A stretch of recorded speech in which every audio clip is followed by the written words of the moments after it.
Welcome to Wellywood Wargaming, where the grim dark never sleeps. Crack open a bottle of wild snake and spark up a low stick as we take a journey down Underhive. Howdy Hive Scum and welcome back. Recently I put out a call to arms for your best Necromunda NPCs or characters that you use in your flavourful arbitrated campaigns of Necromunda. Of course I got many emails, so I had to sift through some of the best ones here. Apologies if I didn't include all of them here. What I will do though is aim to put some of these onto my Facebook group and in my Discord for my patrons as well. So what we're going to do is go through some of the submissions that you sent me. Some of these are absolutely awesome. You sent me fighter cards, you sent me background fluff, you sent me actual painted miniatures and conversions as well. And this just sort of goes to show and highlights just how awesome the Necromunda community is when they band together and get really creative. So without further ado, let's get into it. Starting off, of course, with one of my patrons, we have Belly, providing me two awesome looking Greeblies that we've got here, to want for a better word. These guys can be used in your campaigns for a bit of extra narrative fluff. What he hasn't done is actually supplied any sort of background lore for these guys, so minus points there for you, Belly, but these are very flavorful and fun, and we're going to start off with what he's called the Fuckling. So these guys, as you can imagine by the name, are just really annoying, and he's made a Greebly that its whole purpose is just to be insanely annoying in your games of Necromunda. First off, the miniature, what looks to be a combination of a nurgling body with a Gene Stealer cult kind of skull on it. Correct me if I'm wrong there, Belly. But it reminds me a lot of the awful Alien film, Alien Resurrection, which was terrible, by the way. I refuse to even admit it exists next to all the other Alien movies. But there is a creature in that which is like a human Alien Queen hybrid baby thing that was just really silly, and actually the worst thing about that movie as well. This looks like that, but better because it's kind of cuter and more annoying. So that's the Fuckling that we've got here. Really grimdark in the picture here. And let's have a look at the actual stats and what this thing actually does. So first off, the Fuckling has a movement of 4, so it's fairly slow, a weapon skill of 5+, and a ballistic skill of 6+, so nothing to write home about. Only strength toughness 2, so similar to a Rattling there, but 5 wounds. Yes, a whopping 5 wounds. We have initiative 4 up, only 1 attack. Leadership, cool, willpower, and intelligence are all 6s there as well. So obviously the standout stat we have there is the massive 5 wounds. It also has a venomous bite to be extra annoying, which is just a toxin attack. Only 1 attack, of course, but you know, charging, hitting on 5s with toxin, it is annoying. And then we have really annoying, which is a special rule here. It comes with a built-in camellia-line cloak, making it pretty hard to see most of the time unless it's up in your grill. And we also have a bio booster as well, which is pretty nice, keeping it even more tough with that wounds 5 there as well. Now skills, we've got dodge for the 6-up invuln, we've got evade to make it harder to hit out in the open, and parry for close combat as well. So 5 wounds, bio booster, chameleon cloak, dodge, evade, and parry is a really annoying Greebly, and I can see exactly why you called it a Fuckling.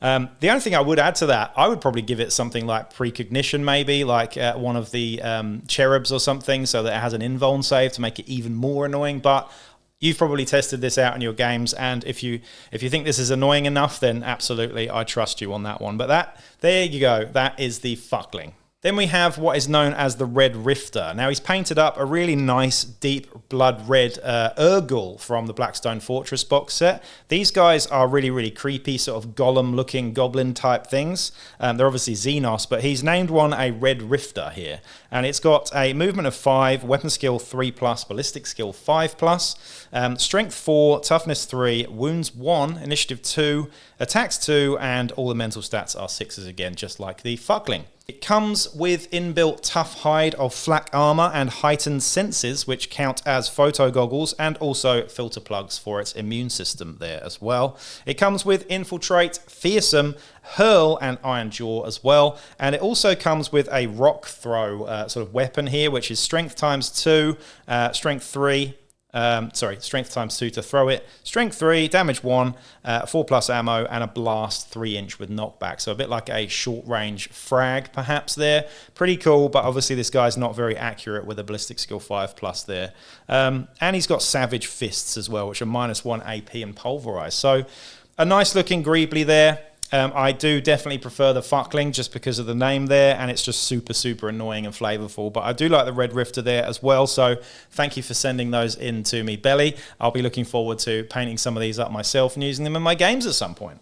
All right, now the next one is from Grizzler, and he's done a really, really cool Judge Dredd idea here. Now, it does say in the email here, still working on his actual Judge Dredd guy, but in the meantime he has done 2 NPCs here. The first one is Judge Anders, or Recruit Anders, like Judge Anderson in Judge Dredd. If any of you are familiar with 2000 AD, she's basically a telepathic sort of prospect judge, pretty much, and she's in the movie as well with Carl Urban. Pretty cool. The model here is fantastic. I'm not even sure what the base model is. I don't think it's Games Workshop. It looks like a third-party one with an Enforcer helmet on the hip there. I'm not really sure, so it'd be nice to know where this model's from, but it does look fantastic. Is that a Sister of Battle head there? I'm not really sure, but it's a really nice looking head, and it's painted in exactly the right colors for the 2000 AD sort of judge stuff there as well, with the greens, yellows, reds, and blacks in there too.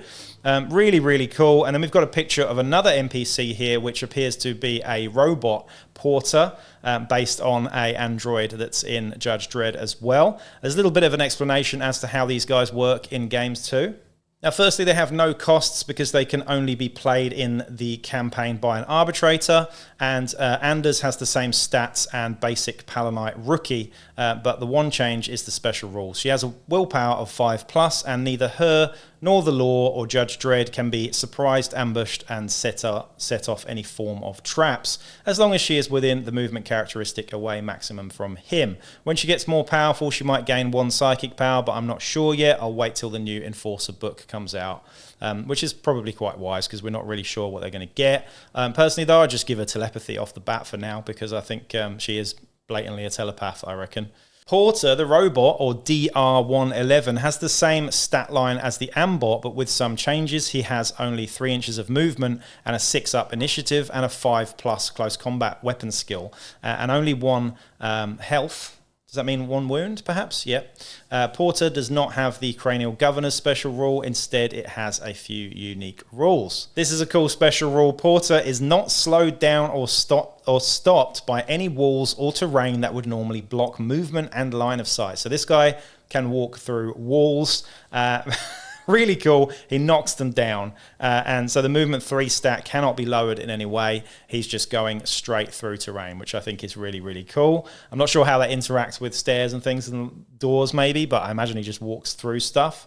I do like that. We haven't really seen anything like that, and obviously it's not burrowing, so this guy can just go straight through a wall. Now, because he only has 1 wound, he does have a 2+ armor save that cannot be altered by any means, including AP. So an invulnerable 2+ save, which is crazy good. Treasure Hunter Porter is the next rule here. The moment Porter walks within 12 inches of something he can loot, his movement becomes 4d6 inches. Roll for every phase until he's picked up that loot. The loot Porter gets into base contact with is instantly picked up, and no action is required to unopen the loot casket. He also has 111 drill. Porter will defend himself if attacked in close combat, but will not harm himself, charge, or attack something unless that fighter or Porter are in base contact with a loot item. Porter only has 1 style of strike. He grabs the target with his claw and drills through it. It's strength 8 minus 4 AP that does 1d3 wounds. If Porter wounds a fighter in close combat, it does not matter if the victim is dead or still alive. He will chuck it directly away from the loot or himself for 2d3 inches. So he chucks the fighter away whether he's killed it or not. Very cool.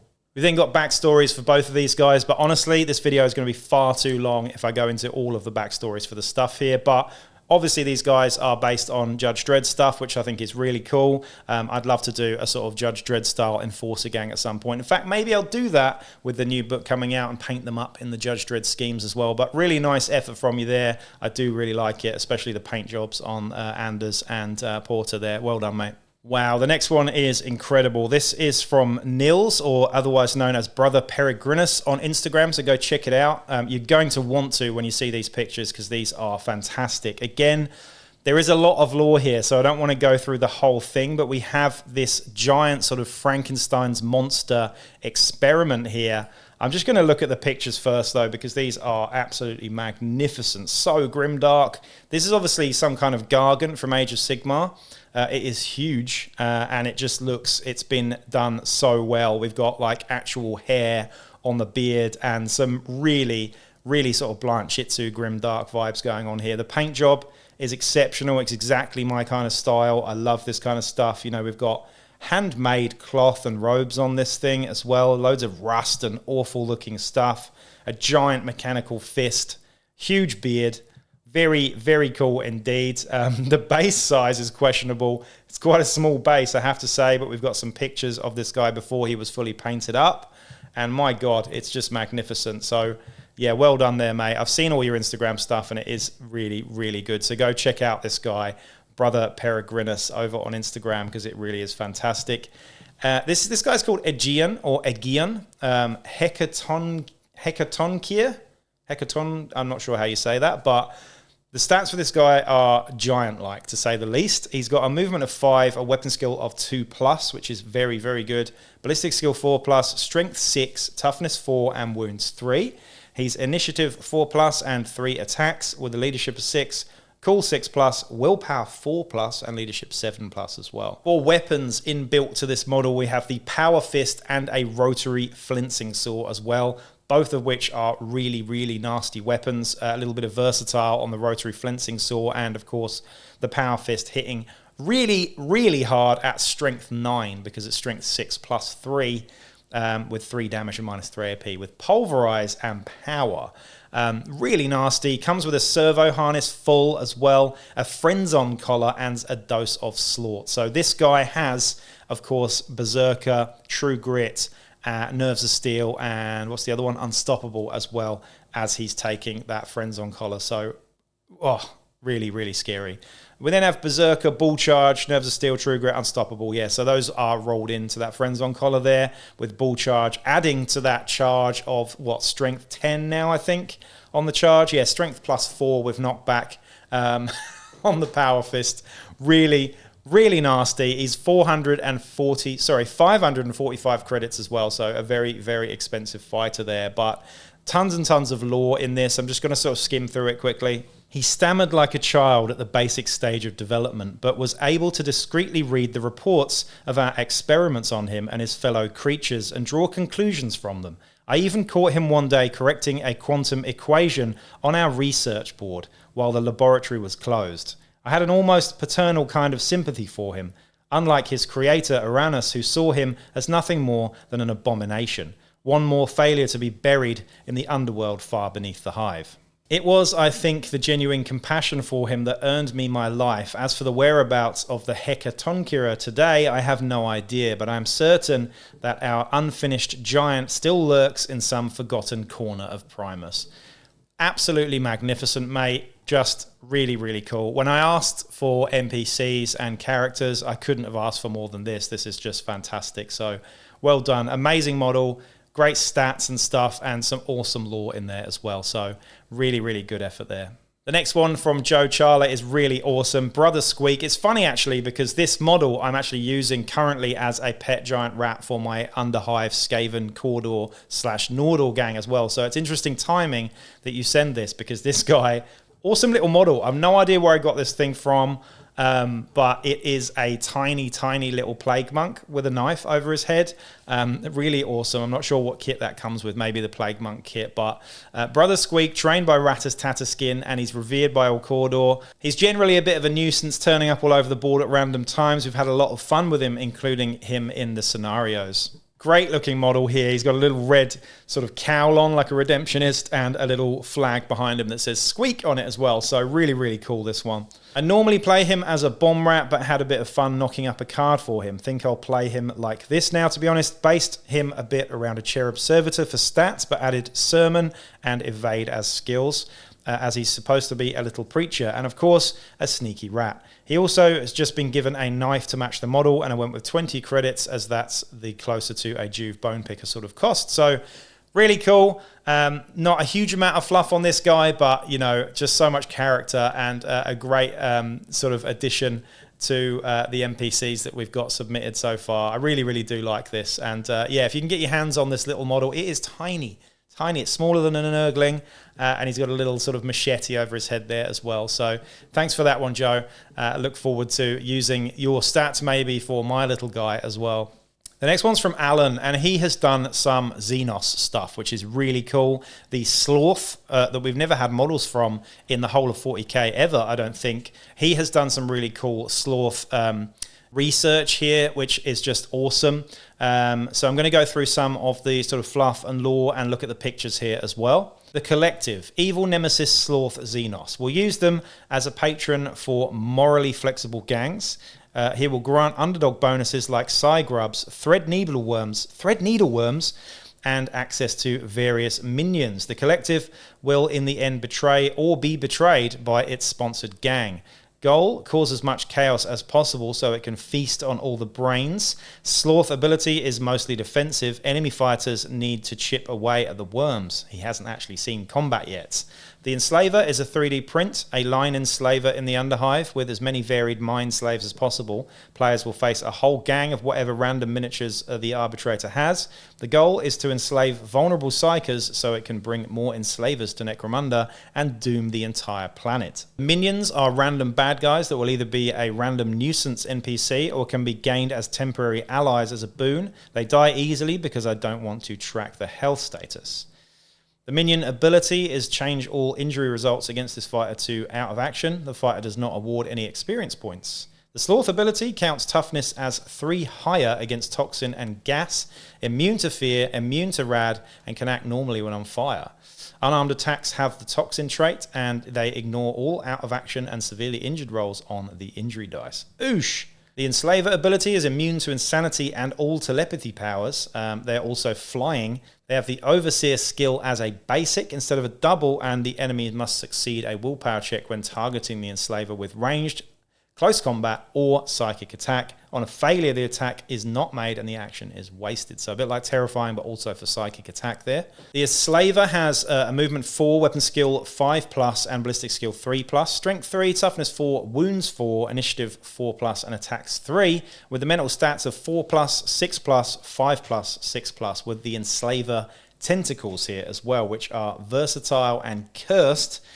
We also have Commanding Presence, Inspirational, Mind Control, Overseer, and Regroup with the Enslaver special rule there as well. Really, really cool this. We then have the Collective, which is 165 credits, movement 4, weapon skill 3+, ballistic skill 3+, strength 3, toughness 4, wounds 3, and initiative 3+, with 2 attacks and mental stats of 6+, 5+, 5+, and 4+. Really high intelligence there. Necrotic Beamer, an awesome weapon, this one, and a Gutterforged Cloak and Falsehood. Fearsome, Sloth special rule there, and Spring Up. Really, really nasty with the Necrotic Beamer there. We also have the Heat Sink Mutant, which is a Pygmy Cannibal, with movement 5, weapon skill 4+, ballistic skill 5+, strength and toughness 3, wounds 1, initiative 4+, attacks 1, and 9s across the board for all the mental stats. So definitely worse than a Hive Scummer with the ballistic skill and the mental stats there.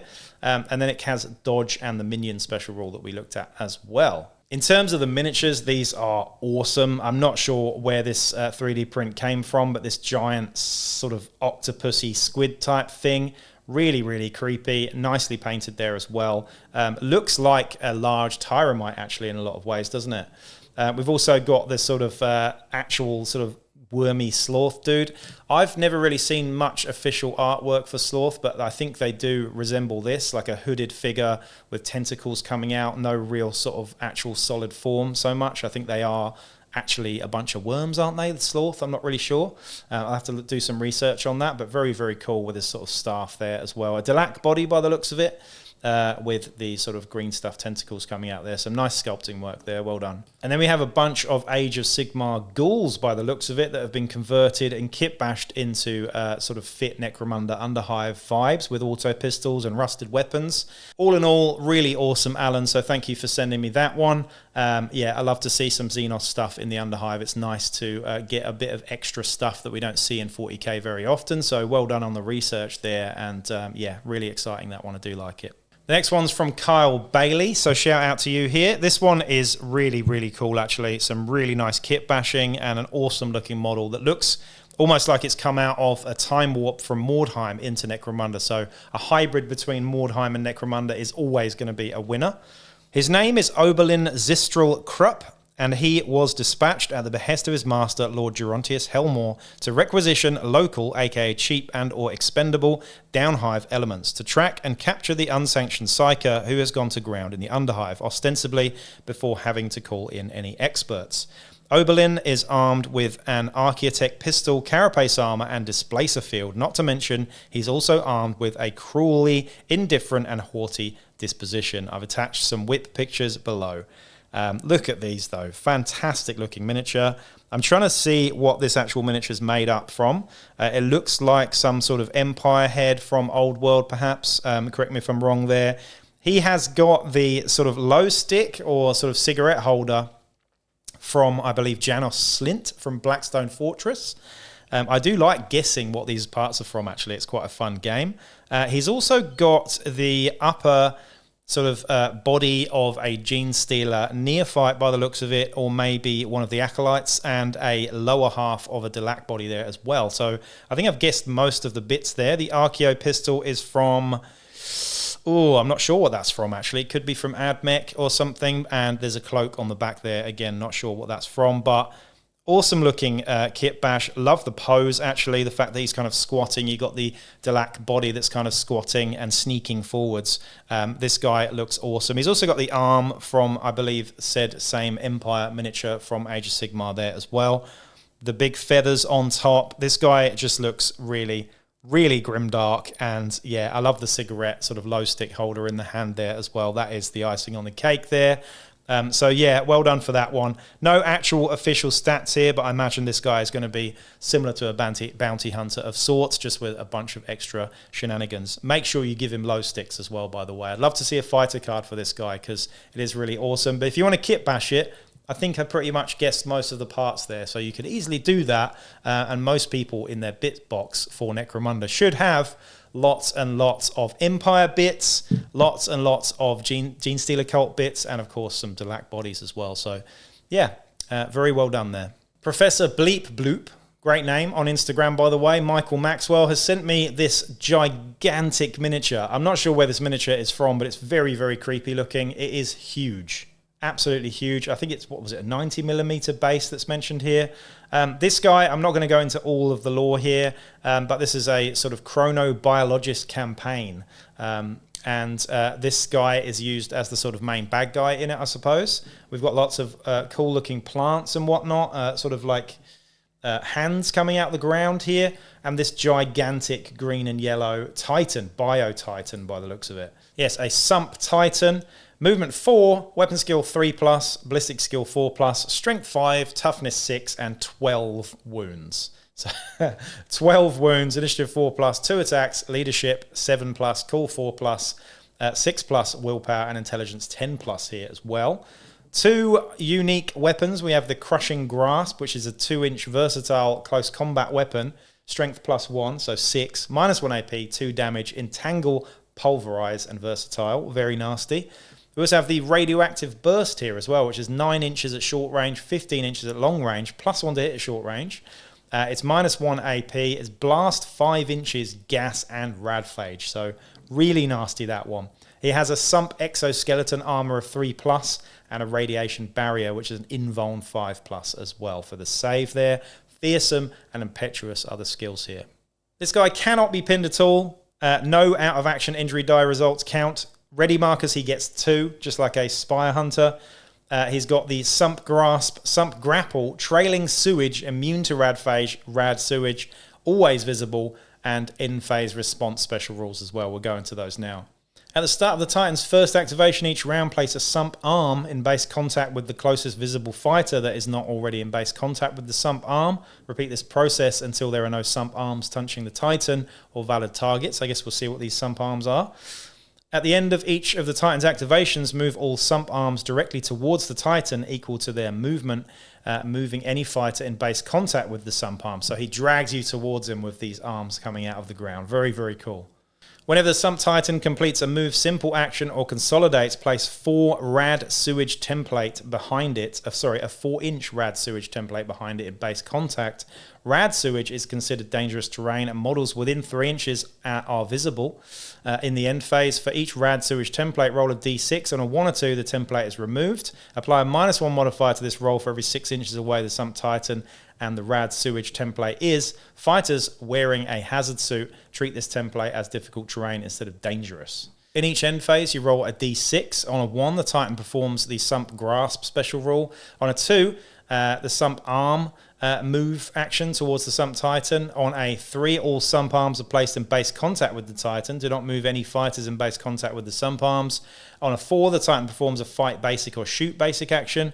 On a 5, fighters in base contact with the Sump Arm or the Titan do not gain a ready marker next round. And on a 6, each Sump Arm makes a move simple action towards the Sump Titan. The Sump Arms are movement 5, weapon skill 4+, strength toughness 4, 2 wounds, initiative 4, attacks 1, and have mental stats of 7, 4, 6, and 10 as well. With a crushing grasp of a 1-inch versatile, -1 AP, 2 damage, entangle, pulverize, and versatile there as well, with a 4+ armor save. They also come with Berserker and Rain of Blows, cannot be pinned or prone, and have a bunch of extra special rules here as well. Each time one of these Sump Arms is taken out, something happens as well, and they're also an extension of the Titan as well. The Sump Titan is unable to lose more than 6 wounds, while 3 or more Sump Arms are on the battlefield, and is unable to lose more than 10 wounds, while 1 or more Sump Arms are on the battlefield as well. That is a lot of special rules and stuff, is one thing I will say. Really, really cool. Some nice fluff, some nice lore, a great model as well. Some really great ideas, some unique ideas in here, which is awesome. However, there are a lot of rules to chew through there, and a lot of stuff to talk through. So if you're the arbitrator in your campaign and you're using this guy, it's probably going to take a little getting used to with all the special rules and stuff there. But again, if you're playing just the arbitrator's role, then you'll be able to manage this guy easily, I suppose. So there you go. But sounds very, very nasty and hard to deal with. I think later on in campaigns, when you've actually got some weapons that could take this guy out, las cannons and such, then sure. But early on, this would be incredibly hard and oppressive to play against. We have a Kroot, sort of a cold trader here as well, sent in for 185 credits with a really cool model. Again, looking awesome in his pose here. The stats for the Kroot are as follows. We've got movement 6, so nice and fast. Weapon skill 3+, ballistic skill 3+, strength 4, toughness 3, 2 wounds, initiative 2+, and 3 attacks. So very good on the stats there. 7+ on leadership, 5+ cool, 6+ willpower, and 8+ intelligence. He comes with, of course, the Kroot long rifle and the auto pistol with mesh armor, marksman, spring up, and sprint. A really nice character there. Very, very good in the stats and the cost there as well. And I think this could be included as a bounty hunter in your games pretty well too. I've always wondered about how Kroots would operate in terms of their stats in Necromunda, whether or not this is really close to the Necromunda sort of 40k crossover that you'd do if you brought them over from 40k. I haven't actually had a look at their data sheet or anything like that, but yeah, pretty awesome. High strength, high weapon skill, ballistic skill, and high movement and initiative there as well, with some really awesome skills. This one from Martin Moore, we have a character called Charfist, which is a fantastic looking Ogryn Venator character here. Amazing looking kit bash and model. All sorts of gubbins on this guy. I don't know how many weapons he's holding, but it's quite a lot. Great paint job as well, by the way. It's nice to see some attention paid to some Ogryns. This guy is 605 credits, and he is a hunt champion. So one of the Venator Hunt Ogryn champions. So he's got movement 5, weapon skill 3+, ballistic skill 5+, strength 7, toughness 6, wounds 3, initiative 3+, and 3 attacks with 8, 5, 9, 8 on the mental stats here. 605 credits though. Comes with a heavy flamer and a power fist, with an armored undersuit, hazard suit, servo harness, which I imagine is why the stats are slightly different on strength and whatnot, and a friends on collar as well, with fearsome, headbutt, and hurl. So really awesome character there. Again, the inclusion of a friends on collar. I've got to say, I want friends on collars to be banned. I might just ban them in general because they're just far too good for what they are. But this guy is a truck, and yeah, really cool miniature. And yeah, some awesome work there on that one. So well done on Charfist. Anyway, I won't go into any more. I got so many submissions from you and they're all great. I just sort of picked out some of the ones that really stood out there. So apologies again if I didn't include yours. I'll try and aim to put most of these, especially if you sent them as a sort of downloadable document, into the Facebook group so you can go and have a look at these as well. But some great work there. Let me know in the comments which is your favorite. I think I know mine, but I'm not going to let on too much. And what I will do, because I'm actually working on a secret, not so secret now, I'm talking about it, community Wellywood supplement, which will be a sort of free supplement which includes 4 gangs that I've created from scratch, which are not something that we've seen in Necromunda before generally. So no copyright infringement there. I've also done some NPCs as well, and I will include one of these in that document, as well as 4 scenarios and a bunch of lore and cool stuff as well. So I'm just sort of compiling all the stuff at the moment. But when I am ready to put that document out, I will. And in the meantime, yeah, let me know your favorites, and I will include the winner in that document as well. So anyway, please do like, share, subscribe, check out the Patreon, and I will be back with another video real soon. Peace out.